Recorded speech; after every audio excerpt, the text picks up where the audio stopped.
ओम मुनित्रयं नमस्कृत्य तदुक्तिः परिभाव्य च वैयाकरणसिद्धान्त कौमुदीयं विरच्यते। सर्वेभ्यः श्रोतृभ्यः नमः। इदानीं वयं तत्पुरुषप्रकरणस्य अग्रिमं पाठं प्रविशामः। गतपाठे अस्माभिः यद्यत् पठितं तत् सकृत् स्मरामः। तत्र गतपाठे वार्तिकं पठितम् अकारान्तोत्तरपदो द्विगुः स्त्रियामिष्टः इति। ततश्च आबन्तः वा नाम आबन्तः अकारान्तोत्तरपदः द्विगुः आबन्तोत्तरपदो द्विगुः स्त्रियामिष्टः इति तस्य अर्थः। ततः अनोनलोपश्च वा द्विगुः स्त्रियाम् इति वार्तिकं पठितम्। ततः परं पात्राद्यन्तस्य न इति अकारान्तोत्तरपदो द्विगुः इत्यादि वार्तिकस्य कश्चन निषेधः पठितः। ततश्च पुण्यसुनाभ्याम् अह्नः क्लीबतेष्टा इति वार्तिकं पठितम्।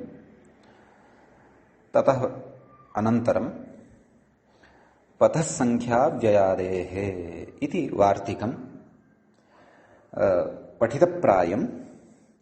तत्र प्रत्युदाहरणविचारः कश्चन अवशिष्टः वर्तते। सः विचारः अस्माभिः अधुना क्रियते। यद्यपि गतपाठे सः विचारः कृतप्राय एव, तथापि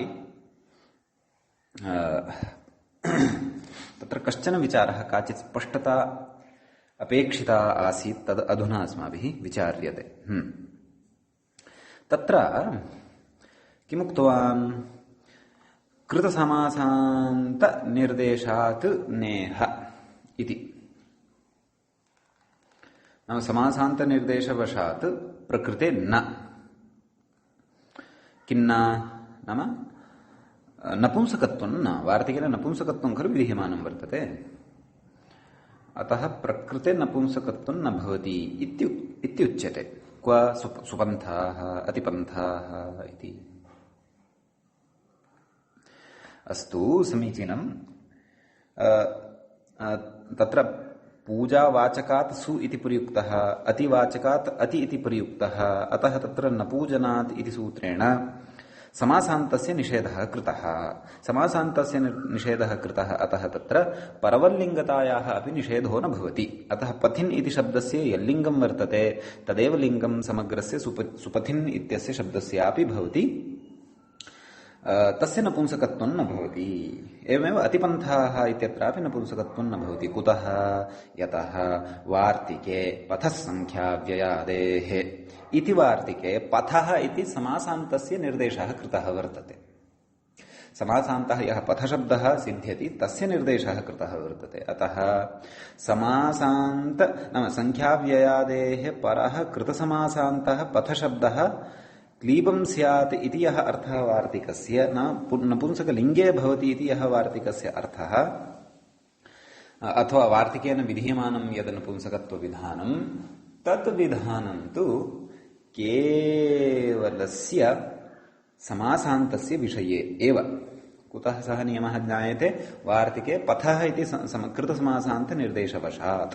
यत्र समासान्त एव नास्ति तत्र इदं नपुंसकत्वं न प्रवर्तते। तत्र परवल्लिङ्गं द्वन्द्वो तत्पुरुषयोः इत्यनेन सूत्रेण परवल्लिङ्गता एव प्रवर्तते। अतः सुपन्थाः अतिपन्थाः इति पथिन् इति शब्दस्य प्रथमाविभक्तेः एकवचने पुल्लिङ्गे, पुल्लिङ्गस्थः एव सः शब्दः, यथा रूपं भवति पन्थाः इति, तद्वद् अत्रापि सुपन्थाः अतिपन्थाः इति रूपं भवति इति प्रत्युदाहरणे तथा चर्च्यते। अत्र व्याख्यात्रा यदुक्तं स्वतीपूजायां तत्तु न युज्यते।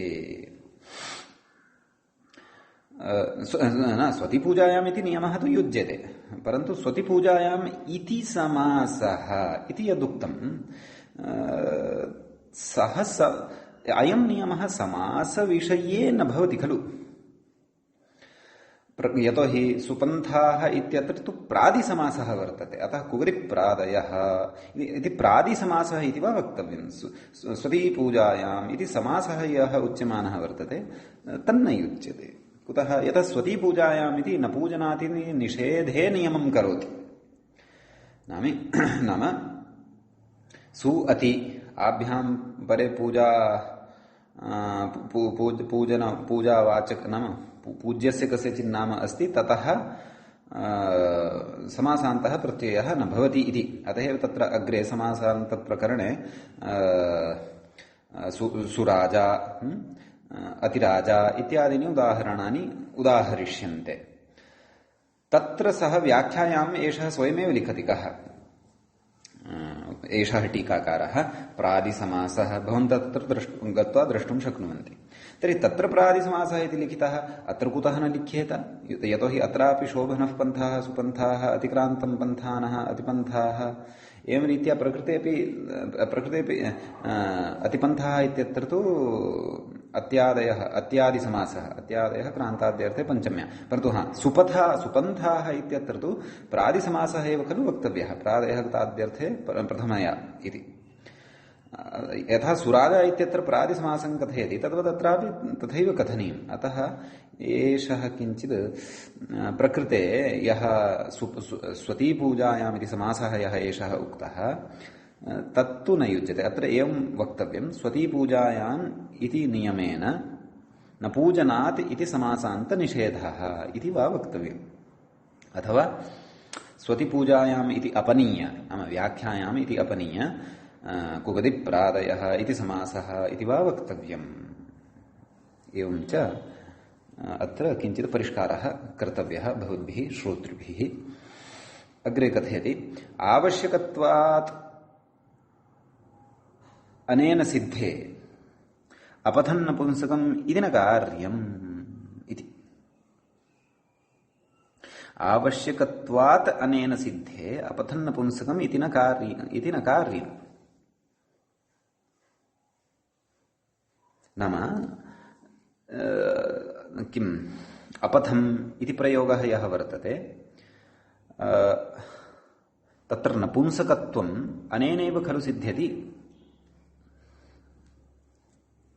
अपथम् इति प्रयोगः अपेक्षितः आवश्यकः अस्ति इति कृत्वा अनेनैव सिद्ध्यति, अनेन वार्तिकेन एव सिद्ध्यति। पुनः प्रकृते संख्यादिकस्यापि नपुंसकत्वम् एतेन विधीयते। अपि च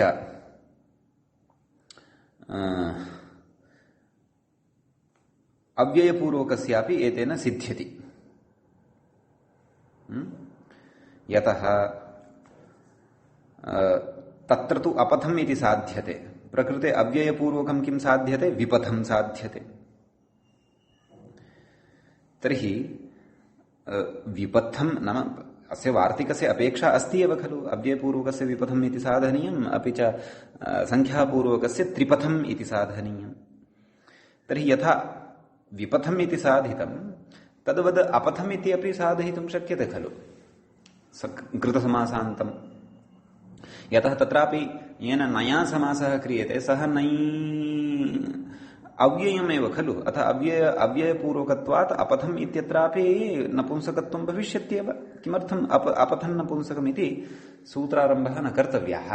नाम तत्सूत्रम् अत्र अपथम् इत्यत्र नपुंसकत्वविधानाय न कर्तव्यं, वार्तिकेन एव सिद्धे इति। एवं खलु। वार्तिकस्य च अपेक्षा कुतः? नपुंसकत्वं वक्तुम् अपेक्षा वर्तते। अपथन् नपुंसकम् इत्यनेनापि खलु नपुंसकत्वमेव उच्यते। परन्तु अपथन् नपुंसकम् इदानीम् अत्रापि श्रोतॄणां कदाचित् अथवा आरम्भस्थितौ विद्यमानाः सन्ति अध्येतारः, तेषां भ्रमः स्यात्, किं भोः वार्तिकं पूर्वं जातं वा सूत्रं पूर्वं जातं वा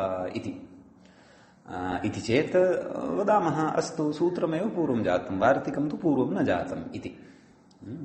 परन्तु तथा चेत् कथं सूत्रं न कार्यम् इति उच्येत इति चेत् किं सूत्रेण सर्वं सिद्धं वा?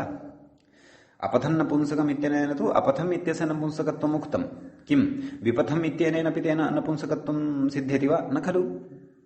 अथवा त्रिपथम् इत्यत्रापि नपुंसकत्वं तेन सिद्ध्यति वा न खलु अतः एव सूत्रस्य अस्य वार्तिकस्य अपेक्षा खलु जाता अतएव उच्यते आवश्यकत्वात् नाम अपेक्षा जाता अतः इदं वार्तिकं कृतम् इदं वार्तिकं वृथा नारब्धं वर्तते अस्य प्रयोजनं वर्तते परन्तु एतेन वार्तिकेन तत्र अपथम् इत्यपि सिद्ध्यति कुतः अपथम् इत्यत्रापि यः नै वर्तते तस्य अव्ययत्वम् अस्ति एव अतः प्रकृते पथः संख्याव्ययादेः इत्यनेन तस्यापि तत्र नपुंसकत्वं भवितुम् अर्हति अतः अपेक्षा वार्तिकस्य अस्ति अपि च आवश्यकत्वात् एतेन वार्तिकेन अपथम् इत्यपि सिद्ध्यमानं वर्तते अतः तस्यापि सिद्धिर्भवतु एतेन एव अतः किमर्थं तत् सूत्रं कार्यम् अस्तु सूत्रं कृतं चेत् तर्हि विपथं त्रिपथम् इत्यादीनामपि व्यवस्था वक्तव्या इति उच्यते इति व्याख्यातुः इदम् अभिमतम् व्याख्यातुः अभिमतमपि कदाचित् उदग्रन्थानादाय एव स्यात् महाभाष्यं द्रष्टव्यं कदाचित् तत्र प्रत्याख्यातमपि भवितुम् अर्हति तदर्थम् उद्ग्रन्थः अपि सकलु द्रष्टव्याः भवतु नाम एवञ्च एतावान् विशेषः प्रकृते पथसङ्ख्या व्ययादेः इत्यत्र वर्तते अधुना वयम् अग्रिमं वार्तिकं प्रविशामः अग्रिमं वार्तिकं भवति सामान्येन पुंसकम् इति सामान्ये सप्तमी विभक्तेः एकवचनं नपुंसकम् इति प्रथमान्तं विधीयमानं वर्तते पदम् कथयति न्यायसिद्धमेतत् व्याख्याता कथयति न इदं वचनं न्यायसिद्धम् अस्ति इति कथम् इति सर्वं वक्ष्यति तत्र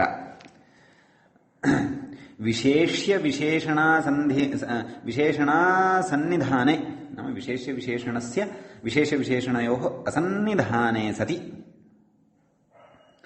नाम यदा विशेष्यं न ज्ञायते विशेषणं न ज्ञायते तयोः असन्निधानं यदा भवति असन्निधानं नाम तेषां तत्र उपस्थितिः न भवति अथवा तेषां तत्र सामीप्यमेव न भवति अथवा सन्निधानमिति सामीप्यं भवति असन्निधानम् अनुपस्थितिः इति भवति तथापि प्रकृते तदेव नाम यत्र विशेष्यस्य विशेषणस्य च विषये चर्चा एव नास्ति यथा कस्यचित् लिङ्गं वयं विशेष्यस्य एव लिङ्गं क्वचित् भवति स्वकीयं क्वचित् वयं विशेषणम् आदाय लिङ्गं जानीमः विशेष्यस्यापि लिङ्गं जानीमः परन्तु उभयोः अपि यत्र असन्निधानं भवति अनुपस्थितिः भवति असन्निधाने सति स्त्रीपुंस्त्वयोः अनभिव्यक्तौ नाम स्त्रीलिङ्गस्य अपि च पुल्लिङ्गस्य च अनभिव्यक्तिः यत्र जायते विशेष्यस्य विशेषणस्य च अनुपस्थितौ सत्यां यत्र स्त्रीत्वम् अपि च पुंस्त्वम् अनयोः अनभिव्यक्तिः यत्र जायते कथयति अनभिव्यक्तौ उभयोः अन्तरं यच्च तदभावे नपुंसकम् इति लक्ष्यणलक्षित नपुंसकत्वस्यैव न्याय्यत्वात् तद् अयं न्यायः तत्र अस्माभिः स्त्रीप्रत्ययप्रकरणस्य आरम्भे पठितः आसीत् भवन्तः स्मरेयुः तत्र उच्यते किं नाम स्तनकेशवती स्त्री स्यात् लोमशः पुरुषः स्मृतः उभयोरन्तरं यच्च तदभावे नपुंसकम् इति तत्र विचारकरणसमये इदं लिङ्गपरिचायकः अयं श्लोकः लिङ्गपरिचायिका एषा कारिका तत्र व्याख्याता आसीत् तत्रापि सर्वथा एषा कारिका शास्त्रगतरीत्या लिङ्गनिर्धारणे सम्भवति वा न वा इति तु तत्र अस्माभिः विस्तरेण चर्चा कृता अस्ति सः कश्चन न्यायः नाम स्त्रियः किं लक्षणं स्तनकेशवतीत्वं भवति लोमशः पुरुषस्य किं लक्षणं नाम पुल्लिङ्गस्य किं लक्षणं सः लोमवान् भवति लोमानि तस्य भवन्ति अपि च उभयोः अन्तरं यच्च तदभावे नपुंसकम् इत्युच्यते। नाम इति लक्षणं क्रियते त्रयाणां लिङ्गानां तत्र। तत्र एवं रीत्या लक्षणलक्षितम् अवयवसंस्थानविशेषात्मकं लौकिकं स्त्रीपुंसयोर्लिङ्गं भवति। अवयवसंस्थानविशेषो नाम स्तनकेशादीन् दृष्ट्वा एषा स्त्री अस्ति इति वयं तस्याः एतान् अवयवान् दृष्ट्वा एषा स्त्री अस्ति इति निश्चिनुमः। एषः अस्य लोमानि सन्ति अतः एषः पुरुषः अस्ति इति निश्चिनुमः इति पुल्लिङ्गे अस्ति इति निश्चिनुमः। तदभावे तत्र अत्र या पङ्क्तिः दत्ता अस्ति अस्माकं सामान्य नपुंसकं किमुक्तम् उभयोरन्तरं यच्च तदभावे नपुंसकं तदभावे नाम तयोः उभयोः अभावे नाम स्त्रीत्वस्य यल्लक्षणम् उक्तं तस्य अभावे पुल्लिङ्गत्वस्य च यल्लक्षणम् उक्तं तस्य अभावे तदभावे सति यद् उभयोः अन्तरं नाम तत्र सदृशम् इति ग्राह्यम्। उभयोः सदृशं तन्नपुंसकम् इत्यर्थः। नाम यस्मिन् किञ्चित् पुंस्त्वमपि दृश्यते स्त्रीत्वमपि दृश्यते सः नपुंसकतां भजते इति तत्र उच्यते खलु। तर्हि एतन्न्यायसिद्धः एव अयं नियमः कः सामान्येन पुंसकम् इति। तर्हि अभिप्रायः कः नाम यत्र स्त्रीत्वं न ज्ञायते नपुंसकलिङ्गत्वमपि न ज्ञायते परन्तु उभयोः अन्तरं नाम उभयोः किञ्चित् साम्यं नाम किञ्चित् स्त्रीत्वमपि अस्ति नपुंसकत्वमपि अस्ति अथवा स्त्रीत्वम् अपि प्रतीयते एषः पुमान् अस्ति वा इति दृष्ट्वा अनुक्षणमेव यत्र भ्रमः जायते नैव एषः स्त्री प्रतीयते। पुनः ध्यानेन पश्यामः चेत् नैव एषः पुमान् अस्ति अरे नैव एतत् किमपि मिश्रणम् एव अस्ति इति भाति खलु। तद्वत् शब्दानां विषये अपि यदा अस्माकं तथा भ्रान्तिः जायते अरे अयं शब्दः कस्मिन् लिङ्गे स्यात् कथं निर्णीमः अत्र पुल्लिङ्गे वा नपुंसकलिङ्गे वा कथम् एतत् निश्चेतव्यम् इति चेत् तत्र तर्हि उच्यते भवतु एतत् सामान्यतया अत्र किमपि न ज्ञायमानम् अस्ति अतः नपुंसकं भवतु सामान्य नपुंसकम् इति उच्यते तत्र एवं खलु। तदेतेन कथ्यमानं वर्तते इति लक्षितनपुंसकत्वस्यैव न्यायात्। अग्रे कथयति अत एव दाण्डिनायन हास्तिनायन इत्यादि सूत्रे इति सूत्रभाष्ये दीर्घं सूत्रमेकम् अस्ति षष्ठाध्याये क्वचित् दाण्डिनायन हास्तिनायन इत्यादि इति सूत्रभाष्ये एकश्रुतिः स्वरसर्वनाम नपुंसकं लिङ्गसर्वनाम इत्युक्तम्। तत्र कस्मिंश्चित् प्रसङ्गे भाष्ये उक्तं नाम एकश्रुतिः स्वरसर्वनाम नाम एकश्रुतिविधानं यद् वर्तते तद् सर्वेषां स्वराणां नाम भवति इति अवगन्तव्यम्। अपि च नपुंसकं लिङ्गसर्वनाम नाम यत्र नाम यद् नपुंसकत्वं यद् भवति तेन सामान्येन सर्वे नाम अभीप्सितं लिङ्गं गृहीतं भवति अथवा यत्र न ज्ञायते तस्य अयमेव अभिप्रायः यत्र लिङ्गं न ज्ञायते तत्र नपुंसकत्वस्य प्रयोगः कर्तुं शक्यते। अतः एव तत एव इदम् अयं सिद्धान्तः प्रतिपाद्यते किं सामान्येन पुंसकम् इति वार्तिकेन तत्र उच्यते। भवतु विशेषेण तु तत्र भाष्ये कः प्रसङ्गः अस्ति कस्मिन् प्रसङ्गे इदमुक्तं तत्र पठित्वा ज्ञातुं शक्यते दाण्डिनायनादि सूत्रे। भवतु उदाहरणं प्रविशामः। तत्र उदाहरणमस्ति मृदुपचति इति। मृदु नाम कोमलम् इति वदामः खलु। तत्र कथयति मृदुपचति इत्यत्र अग्रे कथयति व्याख्याता कथयति क्रियाविशेषणमिदं द्वितीयान्तम् नाम इदं क्रियाविशेषणम् अस्ति। क्रियाविशेषणत्वात् प्रकृते द्वितीया अस्ति। इदानीम् अत्र अवधानेन अस्माभिः किञ्चित् श्रोतव्यम्। अतीव मुख्यः विषयः चर्च्यमानः वर्तते। प्रकृते वयं सामान्येन पुंसकं भवति इति पठन्तः स्मः। तेनैव अस्माभिः इदमपि ज्ञास्यते यत् क्रियाविशेषणानि यानि भवन्ति तेषां कर्मत्वं भवति, कर्मत्वात् द्वितीया च भवति इति विषयः अपि अत्र स्फुटः भविष्यति। बहवः पृच्छन्ति, भोः क्रियाविशेषणे का विभक्तिः, किं लिङ्गं, किं कारकम् इति पृच्छन्ति। अतः तस्य विषयस्य अत्र स्पष्टता भवति। क्रियाविशेषणत्वं च कथं लभ्यते, कस्य क्रियाविशेषणत्वं भवति इत्यपि विषयः, सर्वोऽपि विषयः एतेन एकेन उदाहरणेन स्फुटतां यास्यति। तत्र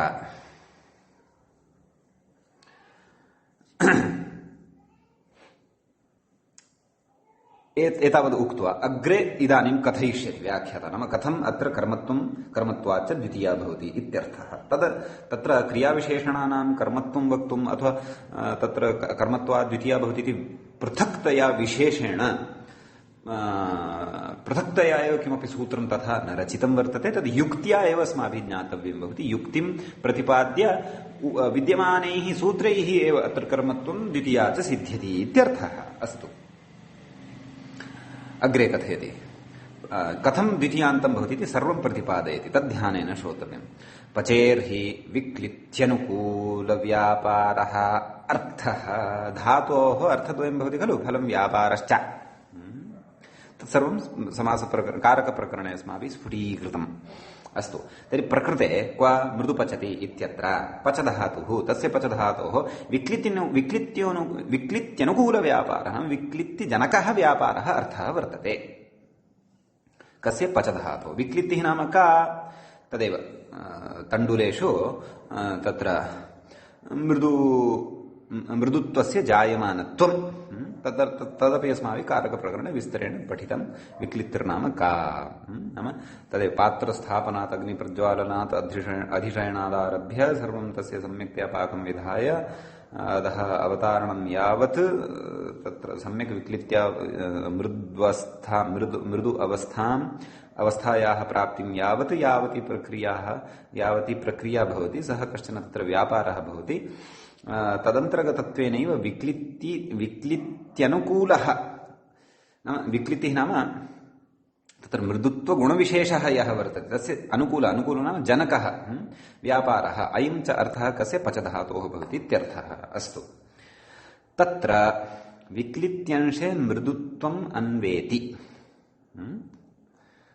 पश्यन्तु, मृदुपचति, पचधातोः अर्थः विक्लित्यनुकूलः व्यापारः, विक्लित्यनुकूलव्यापारः। तत्र विक्लित्यंशः यः वर्तते, नाम धातोः यः अर्थः कृतः अस्माभिः, कः? विक्लित्यनुकूलः व्यापारः, नाम विक्लित्यजनकः व्यापारः। सः तस्मिन् अंशे मृदुत्वम् अन्वेति, विक्लित्यंशे मृदुत्वम् अन्वेति, एवं खलु? विक्लित्तिश्च नाम विक्लित्यंशे मृदुत्वस्य सम्बन्धः वर्तते इत्यर्थः। अग्रे कथयति, विक्लित्तिश्च व्यापारे साध्यत्वेन अन्वेति। विक्लित्तिः या वर्तते सा व्यापारे, व्यापारः कः वर्तते? विक्लित्यनुकूलव्यापारः, नाम विक्लित्यनुकूलजनकः नाम पाकक्रिया व्यापारः वर्तते। तद् विक्लित्तिः या वर्तते सा व्यापारे साध्यत्वेन अन्वेति, नाम व्यापारः नाम क्रियातया किं साध्यं वर्तते? नाम विक्लित्तिः साधनीया वर्तते, अतः साध्या का वर्तते? विक्लित्तिः वर्तते इत्यर्थः। अतः साध्यत्वं कस्याः वर्तते? विक्लित्याः वर्तते इत्यर्थः।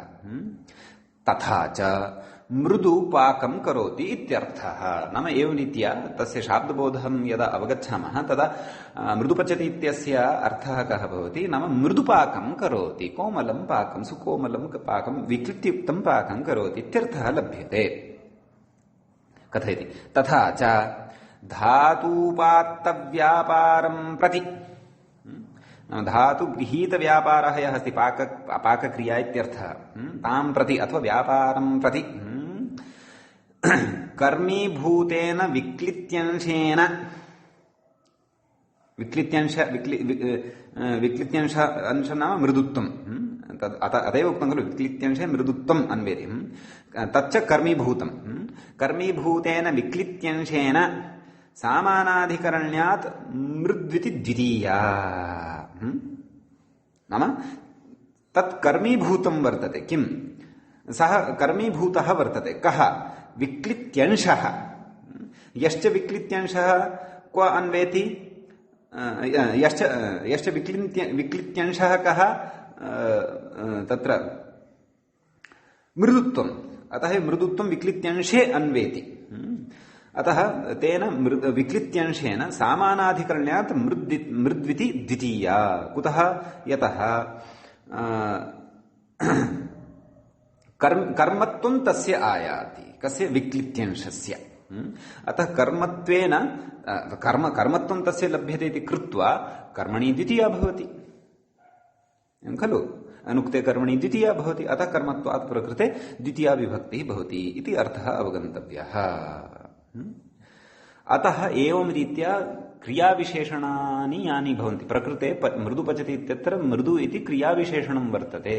नाम व्यापारः यः वर्तते तद्व्यापारस्य विशेषणरूपं वर्तते अथवा व्यापार जन्या काचित् क्रिया वर्तते अथवा व्यापारजन्यं किञ्चिदेकं कर्मीभूतांशः कश्चन कर्मीभूतांशः वर्तते इत्यर्थः।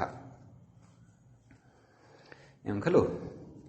अतः क्रियाविशेषणानां तत्र कर्मत्वं भवति, नपुंसकत्वं भवति, कर्मत्वं भवति, अपि च कर्मत्वात् द्वितीया भवति इति प्रकृते अभिमतम्, प्रकृते अभिप्रायः। तत्रैव कश्चन विचारः इतोपि उपस्थाप्यते। यत्र तु धात्वर्थः करणत्वेन अन्वेति खलु। यत्र तु धात्वर्थः करणत्वेन अन्वेति तत्र पूर्वं किमुक्तं? यत् विक्लित्यनुकूलः व्यापारः अर्थः विक्लित्यंशे मृदुत्वम् अन्वेति। तस्य मृदुत्वस्य एव खलु वयं कर्मीभूतत्वं प्रतिपाद्य तत्र द्वितीयां कुर्मः इति। परन्तु यत्र तु धात्वर्थः करणत्वेन अन्वेति क्व यजेत स्वर्गकामः इत्यादौ तत्र यजेत नाम तत्र हि यागेन स्वर्गं कुर्यात् इत्यर्थः तस्य वाक्यस्य। यजेत स्वर्गकामः तत्र क्रियाविशेषणस्य तृतीयान्तत्वम् एव। कुतः? ज्योतिष्टोमेन यजेत स्वर्गकामः तत्र क्रियाविशेषणत्वं करणस्थाने उपविष्टति। अतः करणत्वेन तत्र व्यवहारः भवति। अतः ज्योतिष्टोमेन इति तत्र करणत्वेन तृतीया श्रूयते। तद् क्रियाविशेषणम् अस्ति तदपि इति अन्यत्र विस्तरः इति उद्ग्रन्थस्थः विषयः क्वचित् अन्यत्र विस्तरेण प्रतिपादितः अस्ति। अतः तत्रैव द्रष्टव्यः भवतु। सामान्येन तर्हि एतावत्तु बुद्धौ स्थापनीयं यत् सामान्ये नपुंसकं नाम पश्यन्तु मृदुपचति तत्र किं पचति इति नास्ति इति वाक्ये नोपात्तं वर्तते। तण्डुल इति विशेष्यस्य तत्र निवेशः नास्ति, विशेष्यस्य निवेशः नास्ति, न च कस्यचित् विशेषणस्य निवेशः अस्ति वाक्ये। साक्षात् उक्तं मृदुपचति। तर्हि मृदुपचति नाम कीदृशं तत्र मृदु इति शब्दः किं विशेषणं वा विशेष्यं वा? विशेषणं चेत् विशेष्यं कुत्र अस्ति? तस्य तु निवेशः वाक्ये न कृतः। यदि क्रियते तर्हि तु भिन्नः विषयः। यदि क्रियते विशेष्यस्य तत्र निवेशः क्रियते तदा भिन्नः विषयः। चिन्तयन्तु ओदन इति शब्दः एव तत्र उपात्तः मध्ये गृहीतः। तर्हि तु ओदनस्य यल्लिङ्गं तल्लिङ्गमेव मृदु इत्यस्यापि भविष्यति तद्विशेषणत्वात्। परन्तु यदा विशेष्यपदमेव तत्र नोपस्थापितं साक्षात् उच्यते मृदु पचति। तर्हि मृदु पचति नाम कोमलं पचति। किं पचति? तर्हि तादृश अवस्थायाम् इदं क्रियाविशेषणं सम्पद्यते यस्य विशेषणं विशेष्यञ्च आदाय साक्षात् क्रियया एव अथवा व्यापारेण सह सम्बन्धः भवति। तादृशं पदं क्रियाविशेषणं भवति इति सामान्येन ज्ञातुं शक्नुमः। परन्तु तस्य लिङ्गनिर्धारणाय इदं वार्तिकं किं सामान्येन पुंसकम् इत्युच्यते। तस्य च कर्मत्वं युक्त्या प्रतिपाद्यते, कर्मत्वात् द्वितीया भवति इति च प्रतिपाद्यते इति।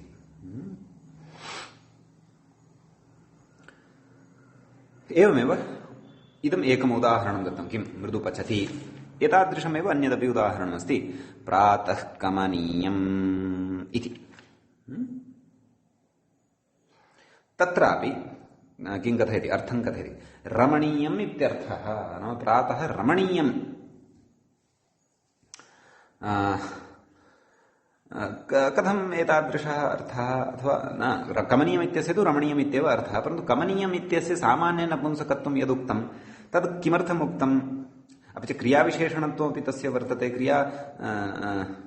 क्रियाविशेषणत्वम् अस्ति वा न वा इति पश्यामः अग्रे पठित्वा ज्ञास्यते परन्तु सामान्येन तत्र नपुंसकत्वम् उक्तम् अस्ति तत्र कथयति अत्रापि प्रातः इत्यव्ययस्य विशेष्यस्य अलिङ्गत्वात् तद्विशेषणस्य कमनीयशब्दस्य अनव्ययस्य लिङ्गविशेषावगमकत्वाभावात् नपुंसकत्वम् एव इति भावः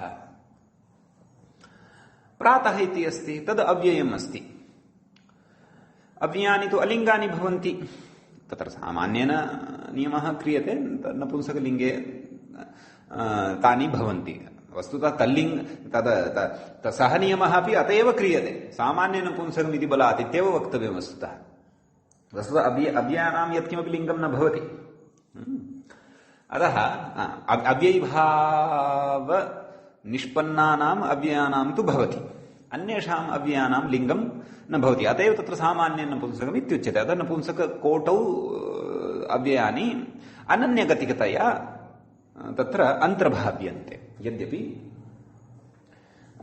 अव्ययानां लिङ्गं यत्किमपि न भवति तर्हि प्रकृतेपि तथैव किं पश्यन्तु प्रातः इति अव्ययस्य विशेष्यस्य अलिङ्गत्वात् विशेष्यरूपं यद् वर्तते प्रातः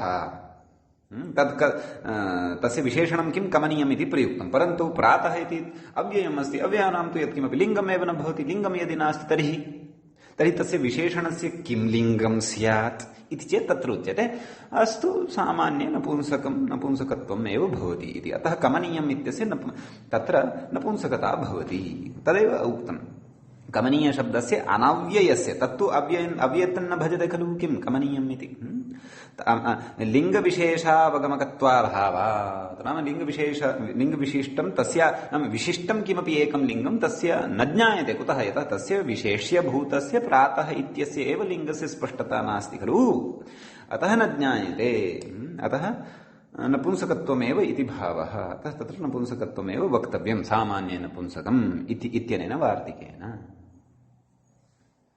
इदञ्च अनियतलिङ्गविषयम् अयं विषयस्तु अनियतलिङ्गसन्दर्भे उक्तः प्रकृते इत्यर्थः यतः प्रातः इत्यस्य नियतं लिङ्गं किमपि नास्ति इति कृत्वा पूर्वं तु अस्माभिः तत्र क्रियाविशेषणत्वस्य तत्रापि एवमेव निर्णयः जातः पुल्लिङ्गत्वं विधातव्यं वा नपुंसकलिङ्गत्वं विधातव्यं वा इति तदपि अनियतलिङ्गस्य एव कोटौ अन्तर्भवति इति यतः लिङ्गनिर्णयः न जायमानः आसीत् इति कृत्वा सामान्यनपुंसकमिति उक्तम् अतः कथयति नाम अयं विषयस्तु सामान्यनपुंसकमिति तु अनियतलिङ्गानां विषये अस्ति भोः अनियतलिङ्गानां विषयः अयं परन्तु यत्र तु कस्यचित् क्रियाविशेषणस्य अथवा विशेषणादिकस्य नियतलिङ्गत्वम् अस्ति तत्र तु सामान्यनपुंसकत्वं वक्तुं न शक्यते कुतः स्पष्टतया लिङ्गस्य ज्ञानात् अथवा ज्ञानसत्त्वात् इति तद् कथयति अग्रे किं कथयति तेन आदिं वचति प्रातरादिः इत्यत्र न भवति अस्मिन् प्रयोगे आदिं वचति प्रातः आदिः इति कश्चन प्रयोगः वर्तते तत्र आदिं वचति नाम वक्ति वचति इत्यपि प्रयोगः भवति वचपरिभाषणे इति धातोः तत्र आदादिकः यः धातुः अदादिगणस्थः यः वचपरिभाषणे इति धातुः अस्ति तस्य वक्ति वक्तः एवं रूपाणि भवन्ति यस्तो धातुः चौरादिकः वर्तते चुरादिगणे पठितः वर्तते तस्य तु वचति इति प्रयोगः भवति वचति वाचयति इति विकल्पेन रटि प्रथमपुरुषे एकवचने भवति वचति वाचयति तत्सर्वं वयं तिङन्ताधिकारे स्फुटीकरिष्यामः भवतु एवं किं कथयति आदिं वचति प्रातः आदिः तर्हि पश्यन्तु प्रातः इत्यस्य यत्किमपि लिङ्गं नास्ति प्रकृते प्रातः आदिः इत्यत्र अवधानं कुर्वन्तु प्रातः इत्यस्य यत्किमपि लिङ्गं न भवति इति उक्तमेव कुतः अव्ययत्वात् तर्हि तस्य विशेषणं तत्र प्रयुक्तं किम् आदिः किं भोः यथा प्रातः कमनीयमिति तस्य कमनीयमिति विशेषणं नपुंसकलिङ्गे व्यवहृतं खलु तद्वदत्रापि आदिशब्दः कुतः न प्रयुज्यते नपुंसकलिङ्गे सामान्ये नपुंसके इति नियमत्वात् इति चेत् तत्र इदं सिद्धान्त्यते किम् नाम सामान्य नपुंसकम् इति योऽसौ नियमः स नियमस्तु अनियतलिङ्गानां विषये एव नियतलिङ्गानां विषये आदिशब्दः नियतपुल्लिङ्गस्थः एव तत्र कथयति आदिशब्दस्य नियतलिङ्गत्वात् आदिशब्दः नित्यपुल्लिङ्गे भवति इति कृत्वा प्रातः आदिः पत्रम् आदिः आदिनां तत्र आद्यर्थे प्राथम्यार्थे उपयुज्यमानः शब्दः सः पुल्लिङ्गे एव भवति इति बहुव्रीहि समासशक्तिकारणात् कदाचित् लिङ्गान्तरे प्रविशति यथा सर्वादीनि सर्वनामानि तत्र तु सर्व आदौ अस्ति येषाम् इति विग्रहः क्रियते तत्र तु नपुंसकत्वं प्रकारान्तरेण परन्तु सा स्वतन्त्रः आदिशब्दः यत्र प्रयुक्तः तत्र तस्य पुंस्त्वमेव भवति अतः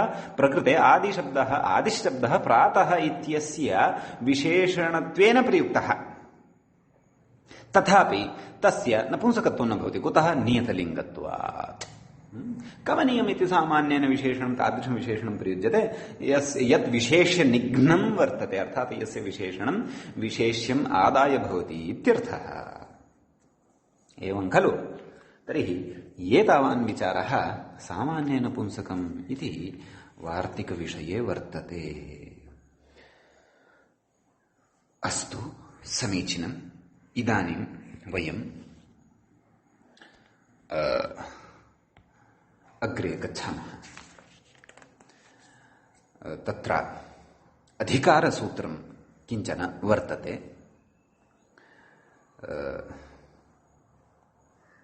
अधिकारसूत्रं द्वितीयाध्यायस्य चतुर्थपादस्य 9 सूत्रं भवति तदित्थं तत्पुरुषो नैकर्मधारयः इति तत्र पदच्छेदं पश्यामश्चेत् तत्पुरुषः इति एकं पदं तत्र प्रथमाविभक्तेः एकवचनं भवति द्वितीयं पदम् अकर्मधारयः तत्रापि प्रथमाविभक्तेः द्विवचनम् एव भवति अकर्मधारय क्षन्तव्यः अकर्मधारयेन अनैकर्मधारय द्वितीयं पदम् अनैकर्मधारयः तत्रापि प्रथमविभक्तेः एकवचनम् एव भवति तस्य विग्रहः इत्थं नैञ्च कर्मधारयश्च नैकर्मधारयः समाहारद्वन्द्वः भवति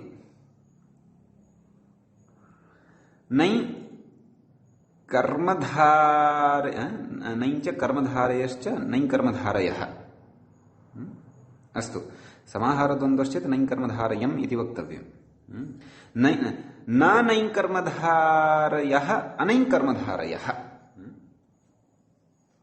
समाहारद्वन्द्वः आश्रयणीयश्चेत् तर्हि सौत्रत्वात् तत्र पुंस्त्वं मन्तव्यं यथा ह्रस्वदीर्घप्लुतः तत्र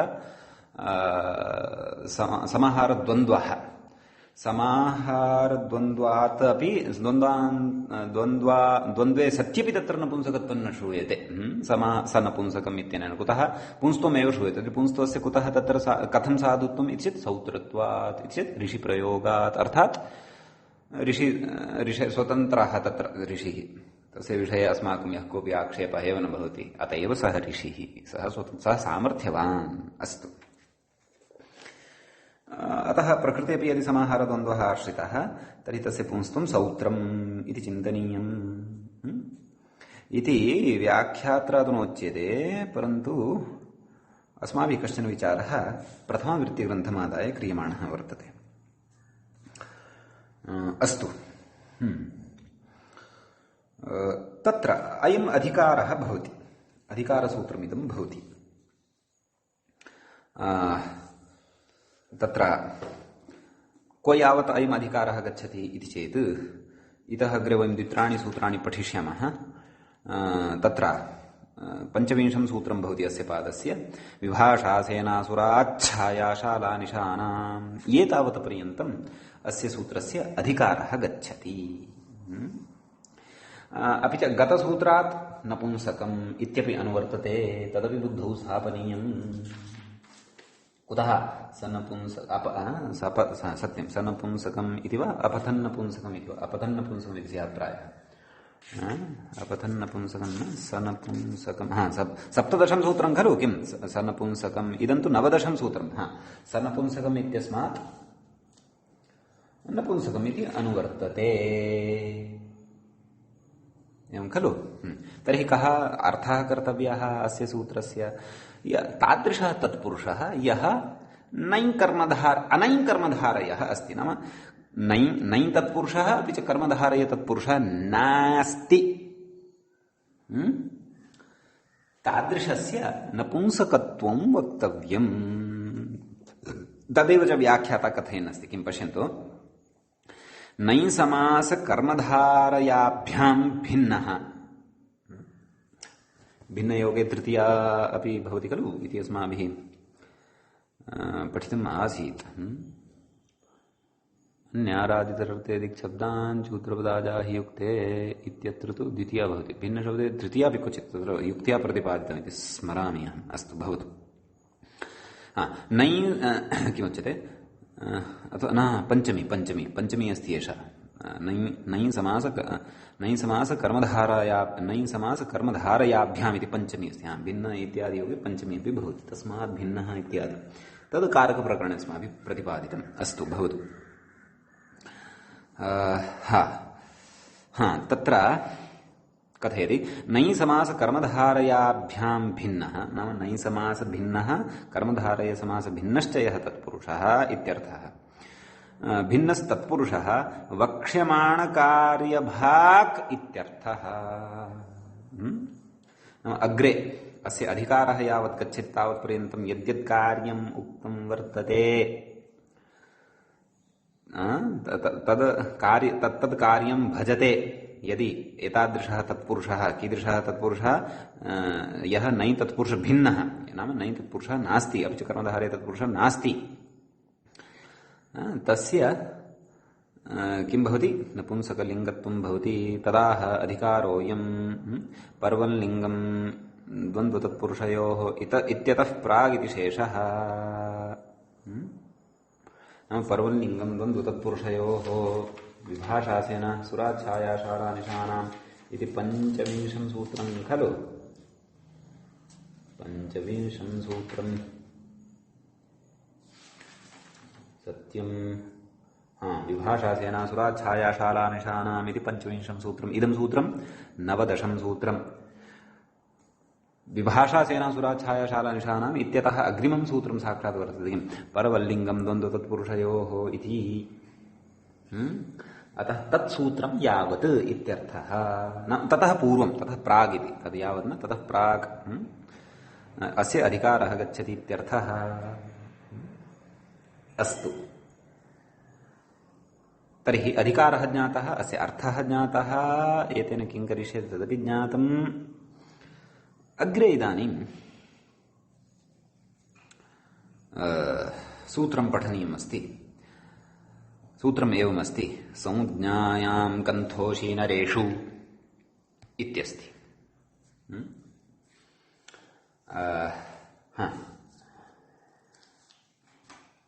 तत्र व्याख्याता कथयति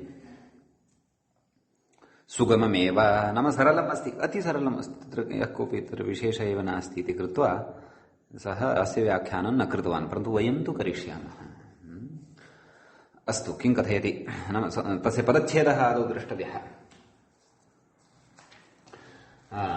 तत्र संज्ञायाम् इति सप्तमी विभक्तेः एकवचनम् अस्ति कन्थोषि नरेषु तत्र कन्था द्वितीयं पदं किमस्ति कन्था प्रथमान्तं पदं प्रथमाविभक्तेः एकवचनं तृतीयं पदम् उशीनरेषु सप्तमीविभक्तेः एकवचनं तत्पुरुषो नै कर्मधारयः इति अधिकारसूत्रम् अधुनैव यत् पठितं तदत्र अनुवर्तते ततः परं सनपुंसकम् इत्यस्मात् नपुंसकम् इत्यपि अत्र अनुवर्तते इत्यर्थः कः सूत्रार्थः कृतः पश्यन्तु कन्थान्तः नाम कन्था यस्य अन्ते सः कन्थान्तः तत्पुरुषः क्लीबं स्यात् नाम नपुंसकलिङ्गे भवति। इतः परं सर्वाणि सूत्राणि अस्माभिः नपुंसकलिङ्गविधायकानि एव पठ्यमानानि वर्तन्ते। स नपुंसकम् इत्यतः आरभ्य इतः अग्रे अपि। परन्तु तत्र विशिष्टः कश्चन अधिकारः अधुना उक्तः। कः? तत्पुरुषो नञ् कर्मधारयः इति। अस्मिंश्च अधिकारे एव तत्र अग्रे यानि यानि कार्याणि भविष्यन्ति तेषु कार्येषु सत्सु तत्र नपुंसकत्वं भवति। तर्हि पश्यन्तु अत्र किम् उक्तं, किं कार्यमुक्तं? कन्थान्तः यः तत्पुरुषः नाम तादृशः तत्पुरुषः यस्य अन्त्ये कन्था इति भवति तत् नपुंसकलिङ्गे भवति। सा चेत् उशीनरदेशोत्पन्नायाः कन्थायाः संज्ञा नाम सा कन्था नाम कन्थान्तः तत्पुरुषः अपेक्षितः, परन्तु सा कन्था, कन्था नाम नगरम्, कन्था नाम कोऽर्थः? नगरम्। सा कन्था चेत् नाम यदि उशीनरदेशोत्पन्नायाः नाम उशीनरदेशे यदि उत्पन्ना वर्तते, उत्पन्नायाः कन्थायाः संज्ञा वर्तते नाम उशीनरदेशे किमपि नगरम् उत्पन्नं तस्य नगरस्य अथवा किमपि नगरं जातं तस्य नगरस्य सा संज्ञा भवति यदि का? यदि सा कन्था नाम सा नाम तन्नगरम् अथवा तस्य नगरस्य या संज्ञा वर्तते तन्नगरम् उशीनरदेशेषु यदि जातं वर्तते नाम सा कन्था यदि उशीनरदेशेषु जाता वर्तते यदि तर्हि एवं खलु। नाम नै तत्पुरुषं तत्र इदमपि तत्र योजनीयं नाम तद् नै तत्पुरुषस्थ समासः तत्र न स्यात्। कुतः? पूर्वस्मात् अधिकारः आगच्छति खलु, अतः। अपि च कर्मधारय समासोऽपि तत्र न स्यात्। नाम संज्ञायां विषये गम्यमाने अनै कर्मधारयः कन्थान्तश्च यः तत्पुरुषः सः नपुंसकलिङ्गः भवति। सा कन्था चेत् उशीनरेषु भवति इत्यर्थः। उशीनर इति कस्यचित् जनपदस्य नाम आसीत्। सम्भवतः इदं जनपदं तत्र वर्तमान रावी अथवा चनाव इति क्षेत्रं भवति पंजाब क्षेत्रे। तस्य मध्यस्थः मध्यभागे अधः स्थितः कश्चन भूभागः उशीनर इति नाम्ना व्यवह्रियते स्म तत्र उत्तरेषु। तस्य इतोपि विस्तरेण सूक्ष्मतया विवरणाय वयम् एकः अतीव उत्तमः ग्रन्थः वर्तते, हिन्द्याम् अस्ति, पाणिनिकालीन भारतवर्ष। तस्य 68तमे पृष्ठे तद्विषये वयं विवरणं द्रष्टुं शक्नुमः। भवतु।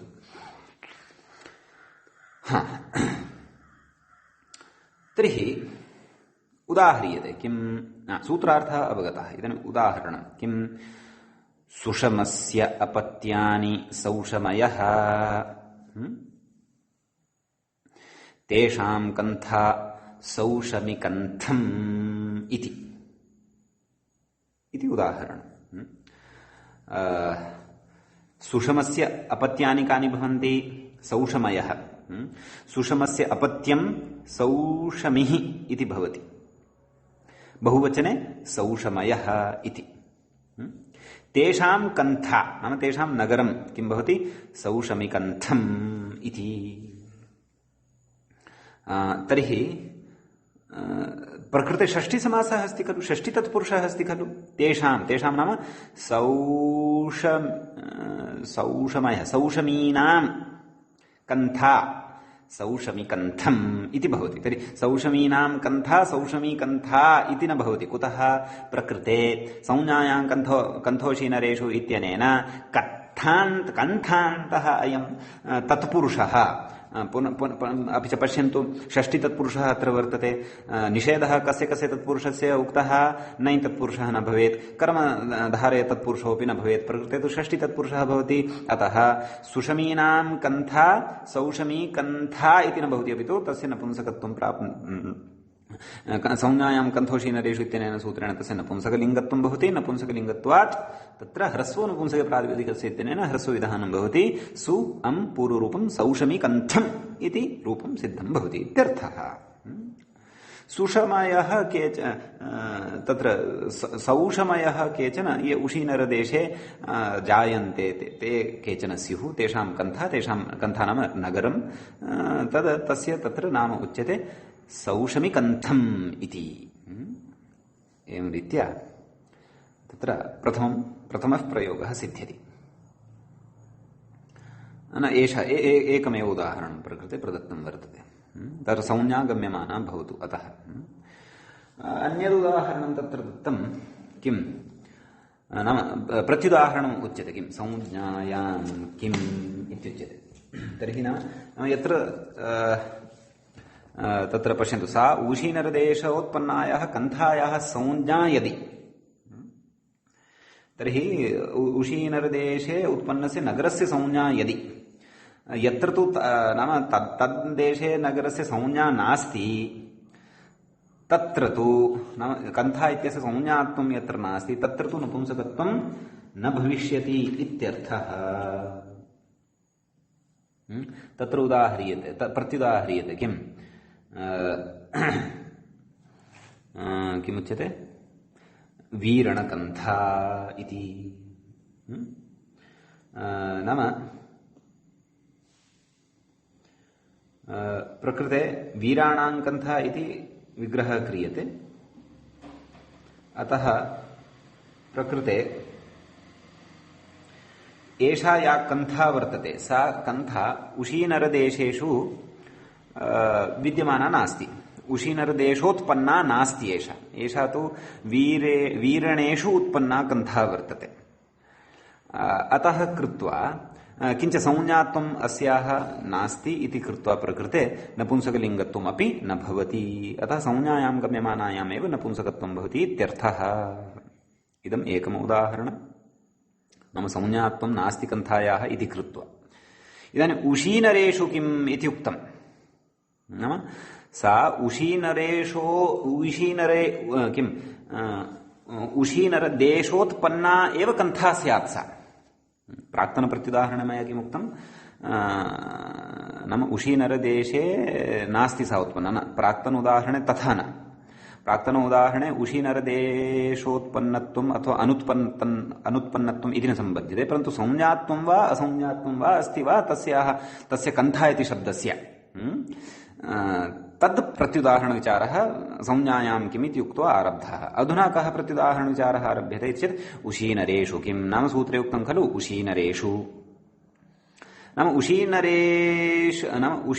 उशीनरदेशोत्पन्ना एव सा कन्था स्यात्, तस्याः कन्थायाः सा संज्ञा स्यात्, एवं खलु। अन्यथा तु न। का संज्ञा, नाम समस्तपदं यद् निर्मितं भवति तद् तस्य नगरस्य संज्ञात्वेन परिवर्तितं व्यवह्रियमाणं स्यात् इत्यर्थः। एवं खलु। कन्था इत्यनेन नगरं खलु इति अस्माभिः ज्ञायमानं वर्तते। अतः यदि सा कन्था उशीनरदेशोत्पन्नायाः कन्थायाः संज्ञा नास्ति तर्हि अपि नपुंसकत्वं न भवति। तत्र उदाहरणं दीयते दाक्षिकन्था इति। तर्हि तत्रापि कथं विग्रहः भवति, दाक्षिणानां दाक्षीणां खलु,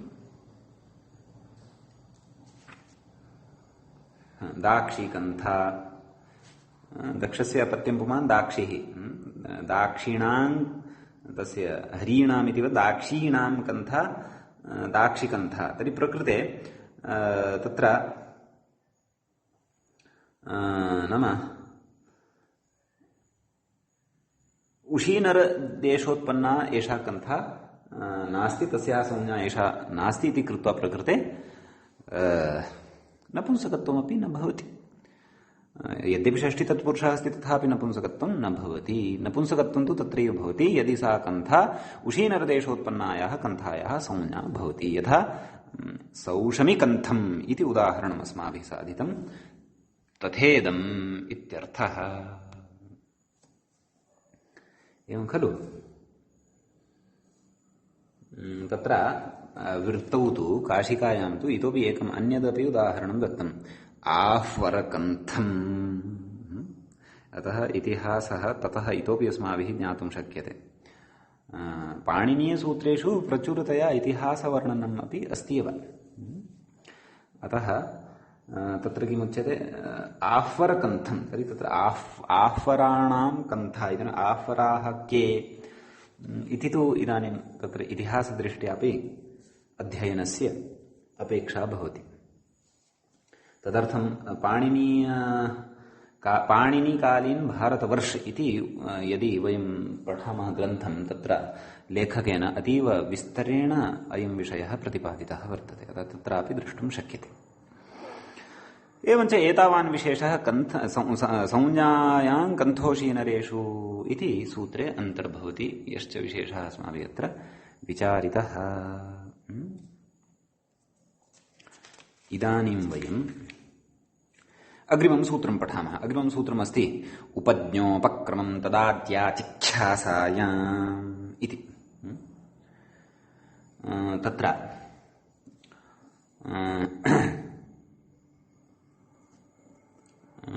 सत्यं संज्ञायां कन्थाशीनरेषु इति सूत्रविषये तु किमपि नोक्तम्। इदानीम् उपज्ञोपक्रमम् इति विषये अग्रे पठनीयमस्ति। सूत्रस्य पदच्छेदं पश्यामः। सूत्रे 3 पदानि वर्तन्ते। उपज्ञोपक्रमम् इति प्रथमाविभक्तेः एकवचनं, तदाद्याचिख्यासायाम् इति सप्तमीविभक्तेः एकवचनं।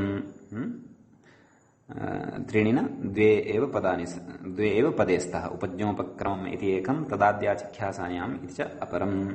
उपज्ञोपक्रमम् इति प्रथमान्तं, तदाद्याचिख्यासायाम् इति सप्तम्यन्तम्। अस्तु, का नाम उपज्ञा? सा खलु ज्ञातव्या पूर्वं। तदर्थं कथयति कः ग्रन्थकारः किं पश्यन्तु। उपज्ञायते, प्रथमं ज्ञायते इत्युपज्ञा। उपज्ञायते नाम प्रथमं ज्ञायते, प्रथमतया ज्ञायते इति। प्रथमं ज्ञायते इत्यत्रापि पश्यन्तु, प्रथमम् इति सामान्य नपुंसकम् अस्ति क्रियाविशेषणत्वात्। अतः यथा मृदुपचति इतिवत् तद्वत् प्रथमं ज्ञायते अत्र सामान्य नपुंसकत्वात्, तत्र क्रियाविशेषणत्वात् सामान्य नपुंसकत्वात् तस्य कर्मत्वात् द्वितीया वक्तव्या इत्यर्थः। भवतु।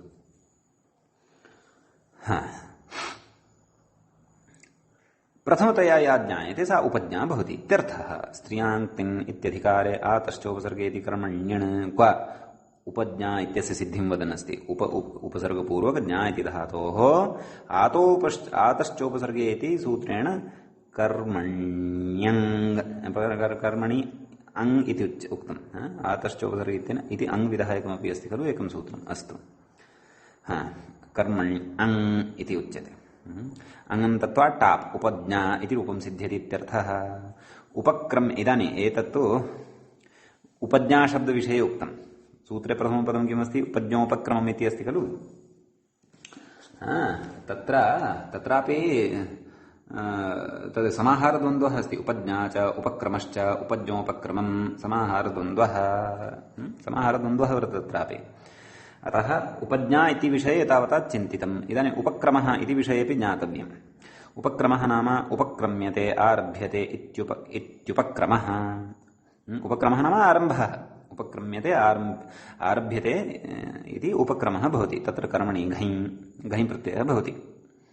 नो दात्तोपदेशस्य इत्यादिना सूत्रेण नो दात्तोपदेशस्य वनति तनोत्यादीनाम् इति किमपि सूत्रमस्ति। तेन सूत्रेण प्रकृते वृद्धिनिषेधः, वृद्धिः प्राप्यमाणा आसीत् क्व उपक्रम अतोपधायाः इत्यनेन, परन्तु एतेन निषेधः क्रियते इत्यर्थः। एवं खलु। तद् सूत्रं पूर्णतया कथमस्ति किञ्चित् मया विस्मर्यमाणं वर्तते। नो दात्तोपदेशस्य मां तस्य नाचमेः इत्येवं तत् सूत्रं भवतु। एवं तर्हि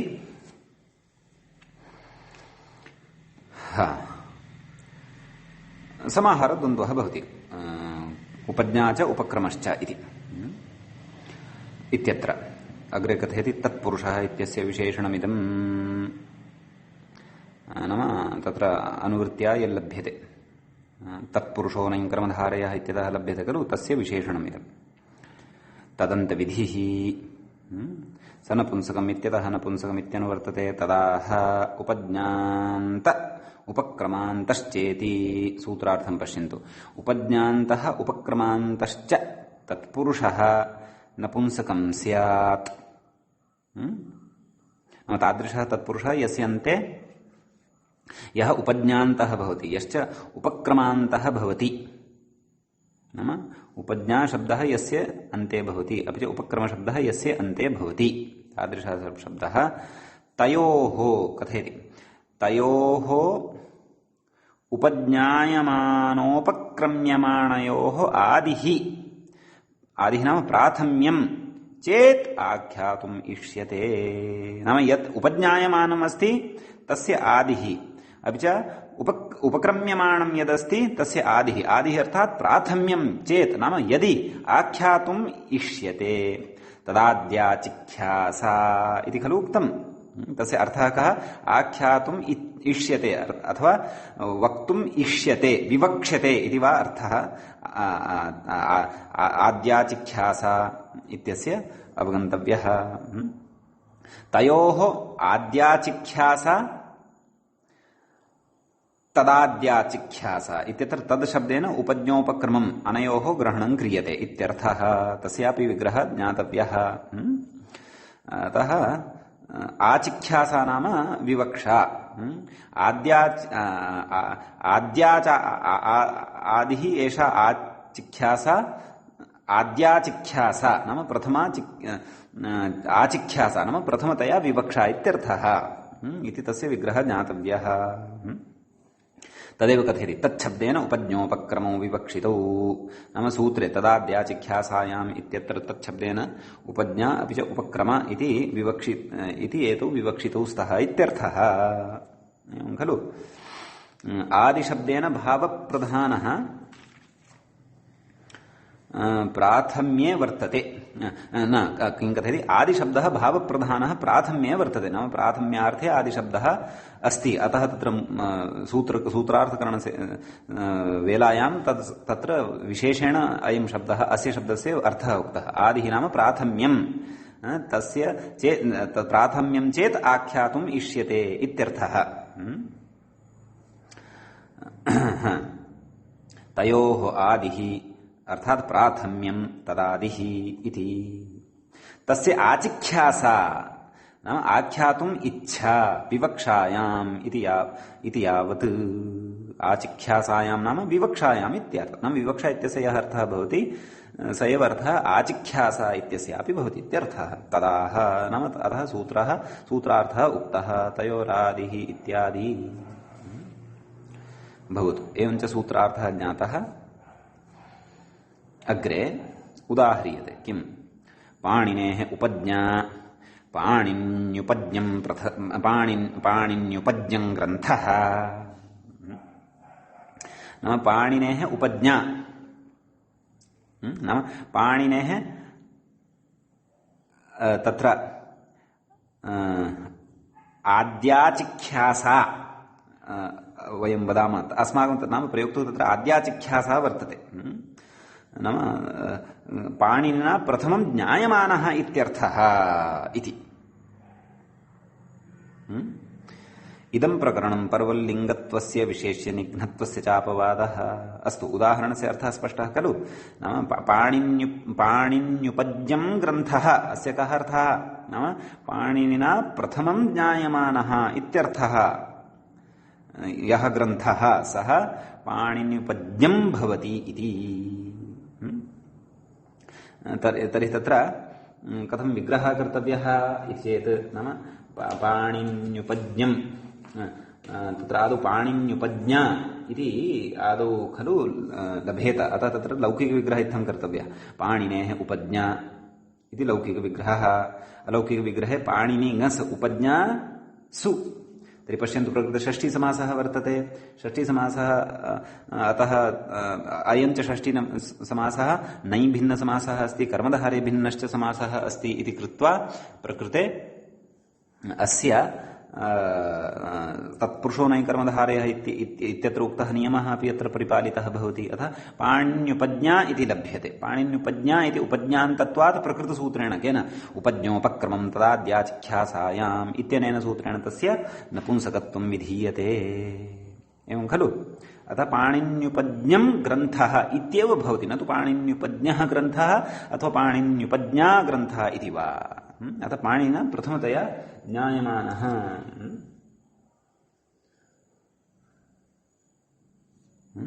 अतः तादृशः अयं ग्रन्थः यः पाणिनिना सर्वादौ पाणिनेः उपज्ञारूपः वर्तते। अर्थात् यः ग्रन्थः कालपरिभाषातः रहितः वर्तते। काले नाम अयं ग्रन्थः तत्र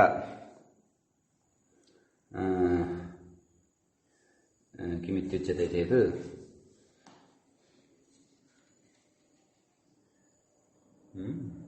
अकालकं वर्तते। नाम अकालकं व्याकरणम् आदाय सः एतं ग्रन्थं प्रतिपादितवान् रचितवान्। नाम प्रथमतया पाणिनिना अयं ग्रन्थः ज्ञातः इति अर्थः वर्तते। कथयति अग्रे, इदं प्रकरणं परवल्लिङ्गत्वस्य विशेष्य निघ्नत्वस्य चापवादः इति। नाम प्रकृते यत् प्रकरणम् इदानीम् आरब्धं वर्तते अस्माभिः तत् परवल्लिङ्गं द्वन्द्व तत्पुरुषयोः इत्यस्य विशेष्यनिघ्नत्वस्य च, नाम विशेष्यानुसारम् अत्र विशेषणं भवति इति नास्ति। यतः अत्रैव पठितं भवद्भिः पाणिन्युपज्ञं ग्रन्थः इति विशेषपदं तु अस्ति पुंलिङ्गे, परन्तु पाणिन्युपज्ञम् इति तथापि नपुंसकलिङ्गे एव अस्ति। अतः अत्र एवं रीत्या ज्ञातव्यम्। अग्रिमम् उदाहरणं भवति नन्दोपक्रमं द्रोणः। अत्र उपक्रमशब्दः अन्ते अस्ति इति कृत्वा नन्दस्य उपक्रमः नन्दोपक्रमं तत्र उपक्रमशब्दान्तत्वात् प्रकृते अपि च आद्याचिख्यासा अपि अस्ति इति कृत्वा तत्र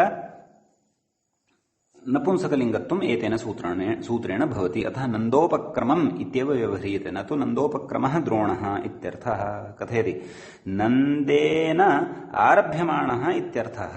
कर्तरि षष्ठ्याः समासः नाम षष्ठीसमासः अत्र वर्तते इत्यर्थः। नन्देन कथमत्र विग्रहः कर्तव्यः? नन्दस्य उपक्रमः, एवमेव विग्रहः कर्तव्यः। नन्दस्य उपक्रमः नन्दोपक्रमः। अतः तत्र एतेन सूत्रेण नपुंसकलिङ्गत्वं भवति। द्रोणः नाम परिमाणवाचकः शब्दविशेषः। तत्र च आद्याचिख्यासा कथं गम्यते चेत् अयं आद्याचिख्यासा भवति प्रयोक्तुः।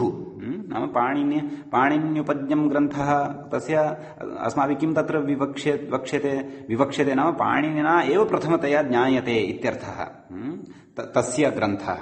अतः अयं ग्रन्थः पाणिन्युपज्ञं वर्तते। अष्टाध्यायी इत्यादि यः कोऽपि ग्रन्थः। एवं प्रकृतेपि परिमाणार्थं द्रोण इति शब्दस्य व्यवहारः अथवा द्रोण इति वस्तुनः व्यवहारः नन्देन आरब्धः, ततः तस्य आरम्भः जातः। अतः तद् आद्यत्वं यदा वयम्